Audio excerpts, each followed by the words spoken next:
50,000 বছর নামাজ পড়লে জান্নাতে যাইবো এরকম দলিল কেউ দেয়া পারবো? বাবা শাহালি যদি আমাকে জাহান্নামে নেয়, আমরা জাহান্নামেই যাবো। আপনারা আল্লাহর গোলামি করে জান্নাতে যান, আমরা যাবো না, আমরা শাহালির লগে থাকুম। যারা আল্লাহর গোলামি করে এরা যায় দেখেন গা মানুষের কাছে বাসে টাকা চায়। নামাজি জান্নাতে যাইবো না, পবিত্র নব জান্নাতে যাইবো। আমরা উসিলা ছাড়া কোনো কিছু বিশ্বাস করি না। আমরা চামু বাবা শাহালির কাছে, শাহালি আমাকে উসিলা, বাবা শাহালি আমাকে উসিলা।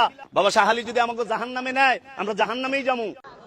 তুমি যেও না কোনো মাজারে, তুমি ঠেকিও না কোনো মাজারে মাথা, তুমি বাঁধিও না কোনো তাবিজ।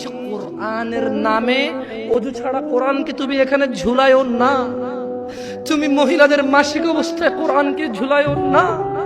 কোরআনুল কারীম এই তুচ্ছ কাজের জন্য আসেনি, শিফাউল লিল মুমিন। তুমি একটু বুদ্ধিমান হও, নাপা তুমি খাও, গলায় নাও না। কোরআন তুমি পড়ো না, গলায় নাও। তুমি একটু বুদ্ধিমান হও, তুমি একটু বুদ্ধিমান হও মুমিন। তোমার এখানে যদি সূরা ইয়াসিন থাকে, তোমার এখানে যদি সূরা ইয়াসিন থাকে, তুমি বোঝো তুমি টয়লেটে যাচ্ছ সূরা ইয়াসিন নিয়ে। আল্লাহকে ভয় করো।